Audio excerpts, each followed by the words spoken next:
Okay, so these are what I'm calling slightly more advanced examples of graphing, taking into account everything that we know about polynomials. We'll take into account degree and end behavior and multiplicities. Okay, so we're going to take a look at this one. So in this particular example, they're telling us that we have this function f of x. They're giving us some information. They're giving us one of the zeros here. Okay, so we'll see why we have to use that in a minute. But let's just start answering the questions, and we'll see when all of this new information is going to come into play. So to start off, degree of this particular polynomial is a degree 3, and we know that because the highest exponent is 3. Since it's in standard form, we look at just at the highest exponent. Okay, the end behavior we're going to describe in this case as down on the left.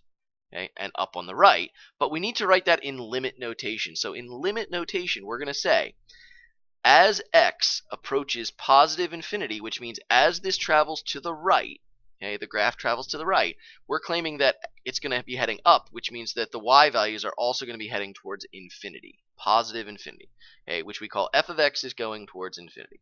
And then as x approaches negative infinity, which is just, again, the limit notation way of saying traveling to the left, we're saying that the y values are going to be heading towards negative infinity, which again is just the limit notation way of saying they're heading down. Okay, my x is left. Okay, the negatives are to the left.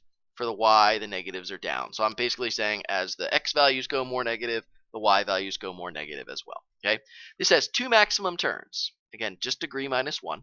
Okay, and now we get to the point where we have to find the x-intercepts, and in order for us to be able to find these x-intercepts, we need to do some factoring. Okay, the problem is that we have this cubic trinomial 3x cubed minus 36x minus 48, and we can't factor that. So we're kind of stuck. Okay, so what we're going to have to do for this problem is use synthetic division. They gave us this extra piece of information that x is equal to 4 so that we could divide this polynomial, make it look a little smaller, and then once it's smaller, maybe we can solve that new one. In this case, the answer is yes, we're going to be able to solve that new one. So I'm going to say, let's do some synthetic division, and I'm going to be extra careful here. Okay, I have a 3. I'm missing my x squared term, so I'm going to put a 0. Okay, and then I have negative 36 and positive 48, and I have to do some synthetic division. So I'm going to bring down my 3 and multiply, and it looks like I get a 4. Okay, I'm sorry, I get a 12. Okay, and then let me fix my 12. Okay, 4 times 3 gives me 12, and I'm going to add, and I'm still going to get a 12. Okay, I'm going to say 4 times 12 is 48.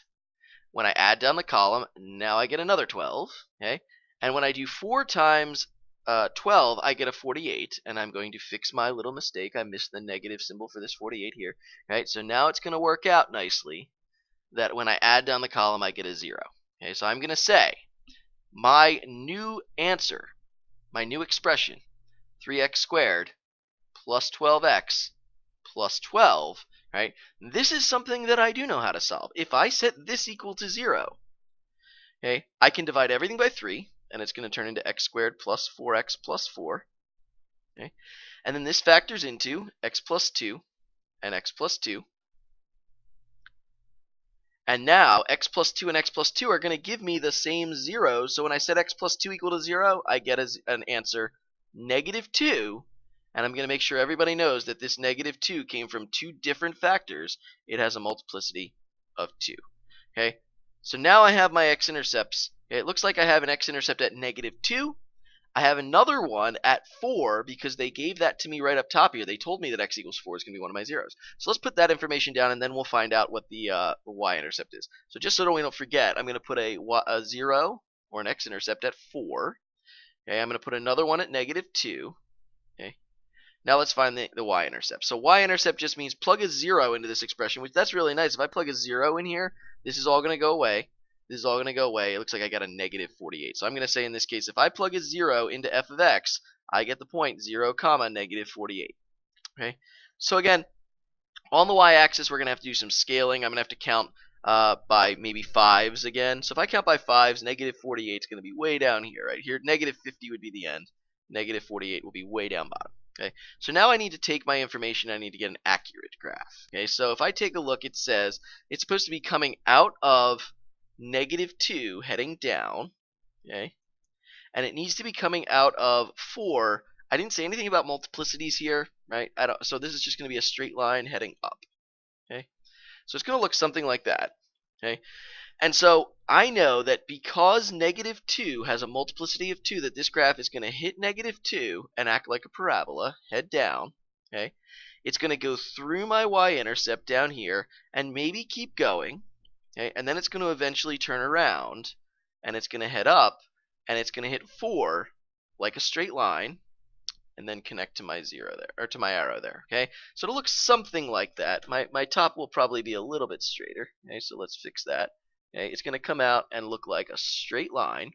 Right, so at x equals 4, it's just going to go through and just head pretty much almost straight up like that. Okay, so again, that would be a pretty accurate graph. Down up end behavior. I took into account multiplicities. I found that extra 0 that I needed at -2, right? And I even have my y-intercept at 0, -48. Okay, so let's take a look at one more example.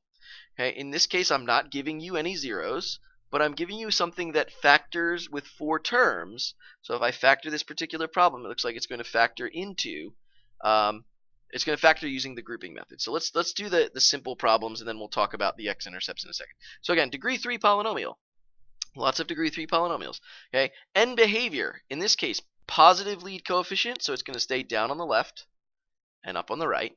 Okay, and I'm going to write that in limit notation. So I'm going to say as x approaches infinity, as x gets larger to the right, the y values are going up, so they are also going to go towards positive infinity. Okay, and as x approaches negative infinity, okay, f of x approaches negative infinity as well. So as I'm going to the left, which is the negative x direction, the y's are also going in the negative direction. Okay, maximum of 2 turns. Okay, now let's talk about x-intercepts. Okay, so I'm going to set this equal to 0 after we factor it. So in this case, x cubed plus 4x squared plus x plus 4.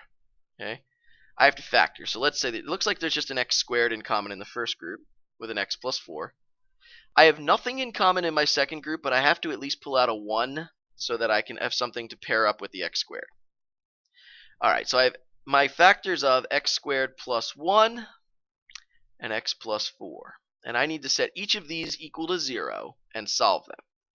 So I'm going to say x squared plus 1 equals 0.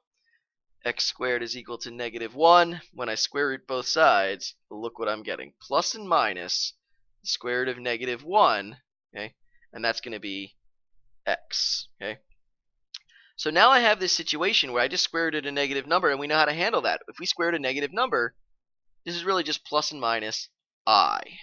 Right? I have a multiplicity of 2. I'm sorry, I don't have a multiplicity of 2. I have plus and minus I. Those are 2 unique answers. Okay, and then I have my second one, this x plus 4. When I set that equal to 0, okay, I'm just going to get a -4. It doesn't have any multiplicity. There was only one -4. So now I have 3 zeros. I have a plus and minus I, and I have a -4. Okay, let's find our y-intercept. If I plug a 0 into each of these terms, I'm just going to get a 4 back, 0, 4. Okay, it's going to look like that. Okay, so now I have to figure out how to graph when there's an I involved. Okay, so let's start off with our end behavior. This is down, up. I can put a -4 down. Okay, I can't graph the i's though, right? We can't graph imaginary numbers on the real number plane. This is only real numbers, only things that don't have I in them. So I can't actually graph plus and minus I. They're not going to contribute to my graph at all, except that instead of having just one turn with 1 0, I have 2 turns because I have 3 zeros, right? So it's going to actually just contribute to the number of turns. Okay, so I know that at -4, I need to travel like a straight line. Okay, down on the left, up on the right. Okay, and it's got to travel through at a straight line. So this one's actually just going to look like a cubic function. Okay, it's going to look something like that. The only thing that we've taken into account is that this thing's crossing the y-intercept, okay, or the y-axis at 0, 4. Okay, so I have to figure out how to sketch this, okay, so that it crosses the y-axis at 0, 4. And so what this probably means is that this thing's going to go like this, hit that, and then maybe it'll turn afterwards. Okay, and on this end, maybe it'll do the same thing. Okay, so we just know that it's not exactly going to shoot straight up. It definitely had its straight line end behavior, okay, traveling through, but it had to hit the x equals 4. okay, on the y-axis. So we just had to take into account a couple of different things.